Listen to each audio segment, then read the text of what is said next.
What's up, guys? Taylor with TK Disc Golf, and once again, the PDGA has announced 2 new discs from MVP and AXIOM that haven't been officially announced from the 2 brands. We've got the Uplink, we've got the Paradox. Let's dive into it in just a moment. But first, we've got a beautiful new disc to my right. Ladies and gentlemen, the Hex is the newest mid-range from AXIOM discs. They are available to retailers everywhere, so be sure, if you're a retailer, pick one of these up. They're going to fly off the shelves just like any disc, but the Hex is something special. One of the straightest flying mid-ranges I have personally ever thrown. Flight numbers 5 speed, 5 glide, -1 turn, and 1 fade. If you haven't seen it yet, we've posted a review video of this disc, and it's super awesome. Go check that out. Next, though, for the month of July, MVP has announced their new recycled R2 plastic. Something super, super cool, and I'm really glad they're doing this because I'm sure there has been plenty of runs of discs where they just come out, they're not up to their quality standards. They can't just have these discs taking up warehouse space, so what better way to just throw it into their new wood chipper looking thing, combine it all together, and have some awesome premium recycled plastic that is just as durable as their Neutron stuff. Everything that I'm reading and seeing sounds like it's going to be like a really nice soft Neutron-ish type deal. Black cores, white rims. We got the ion, the anode, and the spin. All their deep dish putters from MVP. Let's take a look at this little teaser trailer they just posted today.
Man, I am super excited to try out this new recycled plastic. The idea of a soft and grippy Neutron type plastic sounds really cool, and it's going to be really cool with the black rims as well.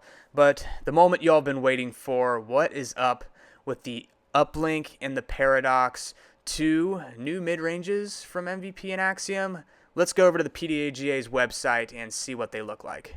Starting off with the Paradox, man, this thing looks understable to me. The PLH is super low. It's got a nice high shoulder. Looking at the max weight, 178 grams. That's perfectly in line with the mid-range. For the diameter, 21.5 centimeters, and the height is 1.8 centimeters. Now, to put that in perspective, I'm going to go over to the Hex here. Max weight, also 178 grams. The diameter was 21.4 versus the 21.5 of the Paradox. And the height is 1.6 versus the 1.8. So it sounds like the Paradox is going to have a little bit higher of a shoulder, but looking at the side profile, definitely has that lower PLH, should make it a very nice and understable mid-range, and looks honestly a lot like a Theory. I wish I had a Theory in my possession, but I sold off the last one just because the prices on the aftermarket is just going crazy on those things right now.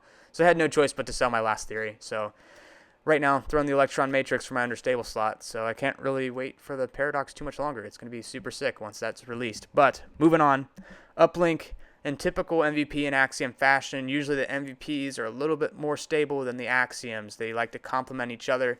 You got the Deflector versus Pyro, the Reactor versus Hex. Now we've got the Uplink versus the Paradox, from my opinion, just looking at the profiles. But these should be the 2 understable counterparts from MVP AXIOM.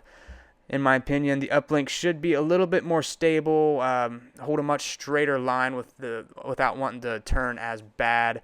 Don't really have any predictions on the flight numbers just yet, but with how glidey the Hex is, I can't even imagine how much glide the Uplink and Paradox are going to have. No idea when they're releasing. The Hex is coming out sometime in July once your retailer gets them, so hopefully in the next couple months, maybe. I don't know. Brad and Chad, if you're watching this, any of the guys at the factory, get on it because people are begging for an understable mid-range. Alrighty, guys, that concludes our first look of the MVP Uplink and AXIOM paradox. Again, thank you to the PDGA for posting the PDGA approvals. That way we can see a little sneak peek of the future understable mid-ranges for MVP and AXIOM. Super excited to see these. Cannot wait until they're actually officially released. If you want to see more content from us, be sure to hit that subscribe button to stay up to date on all of our current videos. And be sure to hit the like and leave us a comment to let us know what you like, what you don't like, if you think they're understable, if you think they're going to be more overstable than a deflector. We'd love to hear from you. So again, thank you for watching.